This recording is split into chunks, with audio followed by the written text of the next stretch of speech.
Hey guys, how are you Hi, doing? Carmen. Good morning. All I Oh, do is look at your bookcases I and want to know. know Is it who's the DVDs? neat I think person. it's They're DVD. DVDs. Yeah, are you Who's the that? neat Are they person? alphabetized? well, this is actually the last blockbuster video in town. And it's not a Oh, difficult background.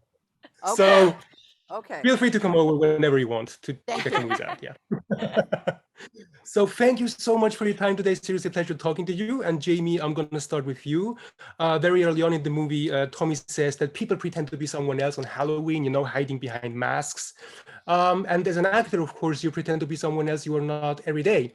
And I was wondering if you ever felt the need in your life to play a character off screen as well. I think we do Yeah. that a little, of course. I think it's a great question, by the way, beautifully posed. I will remind everybody that the classic actor symbol are the happy, sad masks.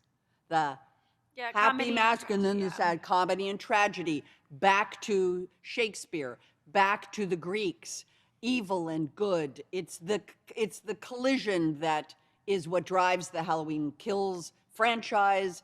It's but to your point, of course we all wear masks. We hope, Right. in my opinion, for me, the stripping away of the mask has been my life's purpose. I have tried to strip away, peel away the layers of the onion to find out who I am, what I'm about, what I think, what I feel, and then expose myself in a metamorphosis as who I am. And the truth is, I'm 62, the masks are almost all gone. Because you know why? I'm gonna die soon. And tick tock, tick tock, tick Come tock. on. No, but my point is truly sooner than later. So what am I hiding? I got no time to hide. So for me, that's been the sort of exploration of my adult life. I think that everyone, not just actors, we all play roles Yeah. depending on, what is expected of us. And I think truly it's a coping mechanism in order to get through the day, in order to get through a meeting, in order to get through ordering a coffee. I mean, life is difficult, and sometimes you just have to morph into what someone needs you to be. And I think that's just a part of being a human being. And yes, I think as we get older, myself included, like things go away. You shed. You And shed. truthfully, when you're young, most people want people to like them. You want to be liked. And so you try to act in a way that will Yeah. make them like you. When you stop giving a Yes. shit if anyone likes you, then you're like, ugh. Right, exactly. Totally agree with you. And of course, Laurie says in the film that every time somebody is afraid, the boogeyman wins. Yeah. And we all have moments like that. We all are afraid every once in a while in our lives. And I was wondering, when you are afraid, how do you make sure you don't allow that fear to control your mindset? Everybody is afraid of something. We're humans. It's our natural reaction, fear. But it's, what is it? A fight or flight. There's two choices. You either fight or you run. And I have chosen in my life to fight in every area. I think Laurie has chosen to fight. I have chosen to fight. It's the natural instinct. To say I'm not afraid of things, I mean, we all just are still in the middle of a pandemic that has killed in America 700,000 people have died from COVID-19. So we've just spent a lot of time in fear of other people because of the contagion. It's terrifying. And so but we got through it, not without a lot of loss and heartache, but we've gotten through it, those of us who've survived, and we fight. So. Exactly. And Judy, speaking of fear, there's a moment in the film where something terrible happens at the hospital, and then Beckett says that Michael Myers is turning us into monsters as well. And of course, we all have stuff like that, because with fear, we have the tendency to make bad decisions without thinking about them. And I was wondering, how do you stop yourself in your life from doing bad decisions that you make out of fear? I mean, I would say first is Meditating. I think Right. having some kind of spiritual practice, seeing yourself as a little bit smaller in this great big Wow. world is a good beginning. I think cultivating compassion for those that don't look like you, that don't act like you, that don't live like you, and listening. Mhm.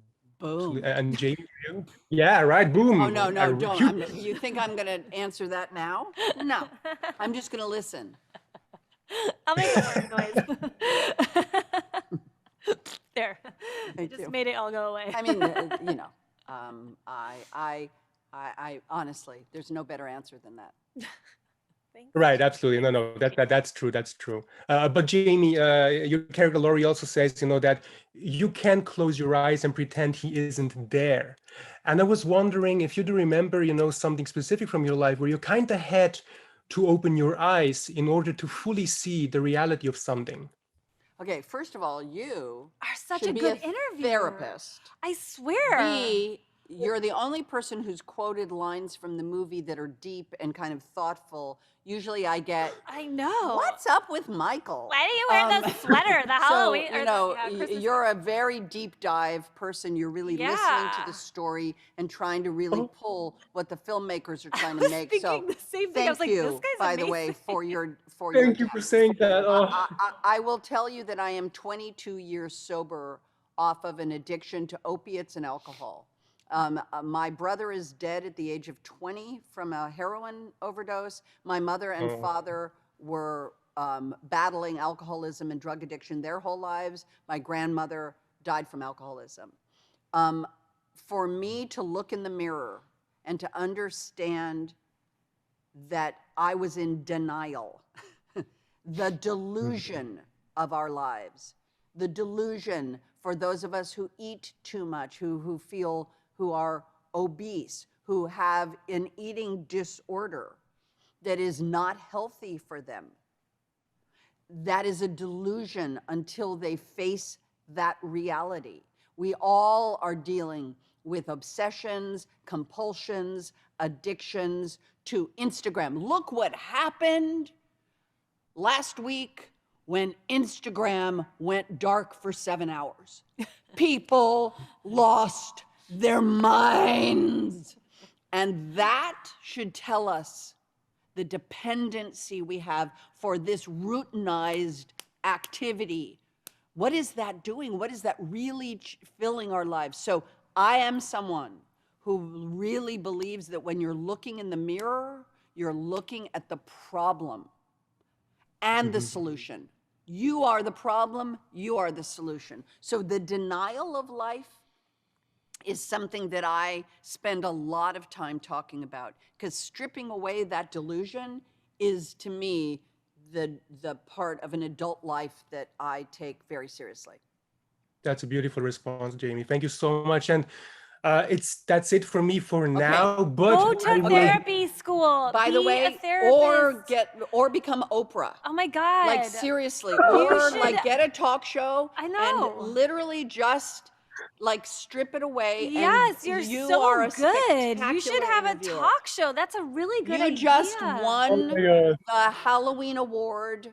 I'm going to make sure somebody sends you something special. I mean, Because you are a It's spectacular unbelievable. journalist, and you're Yeah. a listener, And and you're a leaning compassionate in. You're person. spectacular. Well done. thank you. You have no We're idea clapping what for it means you. to hear We that. are Thank you clapping so for much. you. Well done. And please, Thank if you tell you. me one thing, it's not the last time you see me today. I actually have another slot later today, so Yay! I'll bring some candy corn if you want. And I'll pretend we've never met. All And right. I'll say all of this all over again. So you get it So twice. excited. So Stay cool. So tuned for thank the you so much. box of shit that's about to be sent to you. Because it's coming. Trust me. You okay? Jeff I'll Gier. watch out.